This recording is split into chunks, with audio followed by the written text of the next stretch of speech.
Hello guys, nandito na naman tayo at eto isang malungkot na balita eto Rip nakikiramay tayo sa pamilya nitong si Mima Alicia. So siya po ay wala na.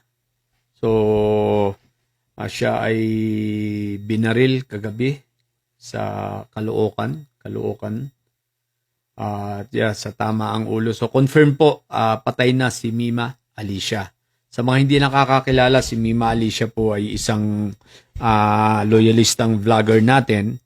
At kasama natin sa pag-vlog, no, sa pakikipaglaban dito sa mga may sayad, sa mga siraulo at mga may saltik na didilis, no.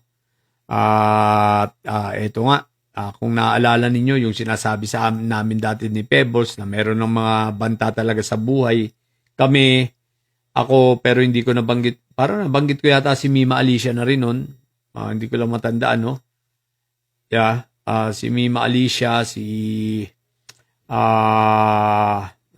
pa ba mga kasama nun? Si Mike, si Nyolo yata kasama rin, ano? Tsaka si Mami Peng.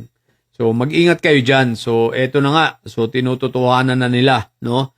So, yung binanggit natin na binabanta na ang mga buhay.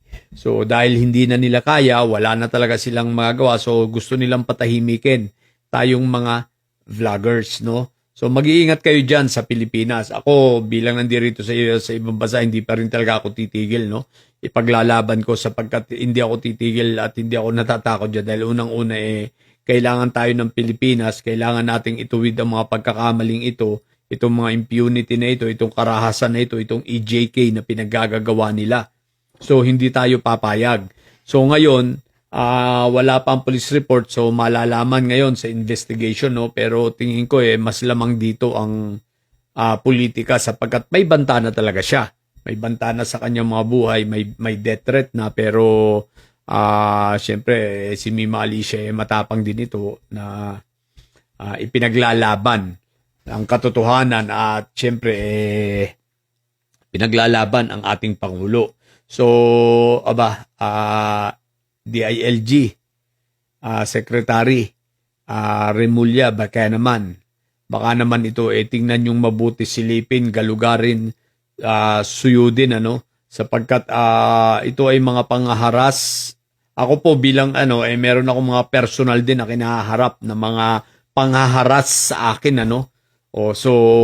Ito talagang kita nyo. Pangalawa na ito, ang una ay si Amigo ng Bayan. So pangalawa, itong si Mima Alicia. Bata pa naman ito, no? Babae, bata. Ganyang kawalang hiya ang mga didilis, no? So, DILG Secretary John Wick Remulla, baka naman pakiimbestigahan na mabuti at pakitingnan ito. Okay? So, yun lang po. So, confirm po na si Mima Alicia ay wala na, ang ating ka-BBM.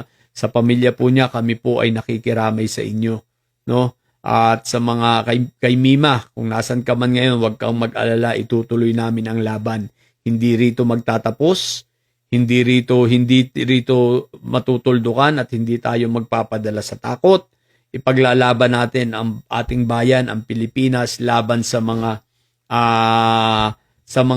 didilis na ito na mga kriminal, walang ibang alam kundi ganyan, gumawa ng masama sa kanilang kapwa. Anyway, may karma naman yan. Sigurado ako, babalik sa kanila yan. Okay? Babalik yan sa mga may pasimuno ng lahat yan, lalo kay Inday Sayad. Okay? So, yun lang po. At sa mga bobong didilis na nyo, no? Mga wala talaga kayong mga kwenta, wala kayong bayag, puro ganyan lang ang kaya nyo. Diba? So, yun lang po. At again, nakikiramay tayo sa pamilya ni Mima Alicia. Yun lang po, bye.